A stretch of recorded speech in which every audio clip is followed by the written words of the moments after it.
Bonjour à toutes et à tous, voici l'analyse du CAC 40 et du Dow Jones pour le mercredi 6 septembre. Une petite vision technique du Dow Jones qui reste un petit peu faible depuis le sommet atteint début août. On pourrait analyser le Dow Jones de façon purement chartiste en partant du principe qu'on a validé une petite configuration en double sommet autour de mi-août, avec un objectif qui a été atteint par la règle liée au double sommet, la hauteur du deuxième sommet reportée au point de cassure.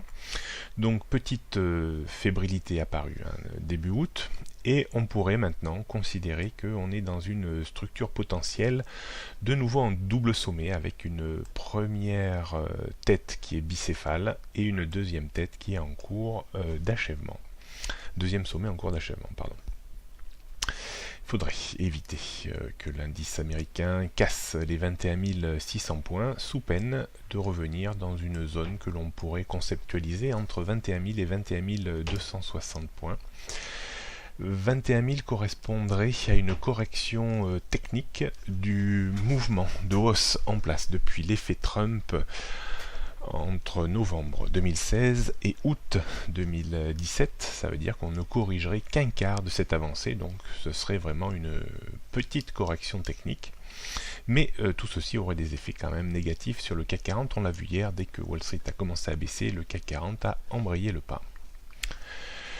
J'avais recommandé du reste sur BFM, le podcast, et sur technibourse.com de prendre un petit pari baissier sur le Dow Jones lundi et de vendre vers les 22 000 points avec un stop à 22 200 points pour viser un petit peu cette structure potentielle en anticipation, avec une possibilité peut-être d'accentuation de la baisse si 21 600 points devaient être cassés. On passe maintenant au CAC 40. Le CAC 40, bien entendu, qui est pris en tenaille par la fermeté de l'euro-dollar, qui repasse allègrement au-dessus des 1,19. Et bien sûr, le petit décrochage de Wall Street hier, qui donc, tous ces facteurs ont un effet dépression sur le CAC 40, qui est en train de revenir sur cette zone basse estivale que l'on peut définir entre 5050 points et 5000 points. On sera attentif, bien entendu. Certains diront que les marchés mettent également la pression sur Mario Draghi, qui doit intervenir lors de son discours demain jeudi à partir de 14h30. Je pense qu'il sera vraiment attendu au tournant sur sa position quant à la valorisation de plus de 12-13% de ces derniers mois sur l'euro-dollar.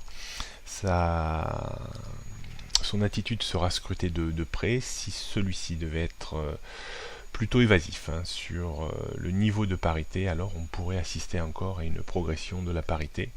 Par contre, si il met en garde contre une parité un petit peu trop élevée qui fera tout pour cadenasser cette hausse, on pourrait avoir une rechute de la parité en direction d'une zone de support très importante maintenant autour des 1,17.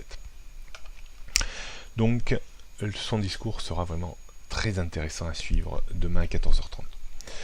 Pour ce qu'il en est du CAC 40, eh bien on retrouve un petit peu toujours ces mêmes niveaux, support à 5050 avant les 5000 points, et maintenant zone de résistance autour des 5080, 5100 points avant cette zone terriblement compliquée à déborder que l'on peut définir entre 5150 et 5130 points. On fait un petit peu le point sur les tendances. Tendance début moyen, moyen long et long terme reste toujours un petit peu inchangée, même si de nouveau la tendance début moyen terme est en danger en repassant en dessous des 5080, mais il faudra attendre une fois de plus une clôture hebdomadaire pour conclure. On note donc, comme je viens de vous le dire, cette zone de résistance maintenant 5080-5100, avant la zone non moins importante 5130 à 5150 points. Et en termes de zone de support, on va parler de la zone 5050-5000, on pourrait même descendre jusqu'à 4950-40 sans pour autant mettre à mal la tendance de moyen terme.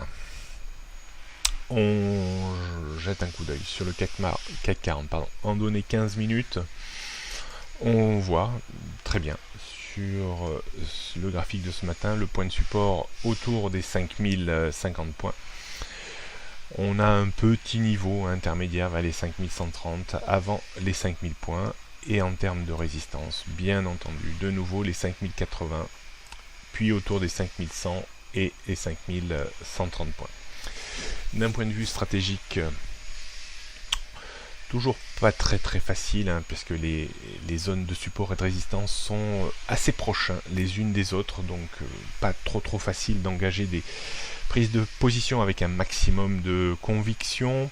On ne reviendrait, je pense, à l'achat que sur débordement un peu confirmé des 5080 points pour viser 10-15 points de hausse, un petit peu comme à notre habitude, pour pas chercher trop de directionnel.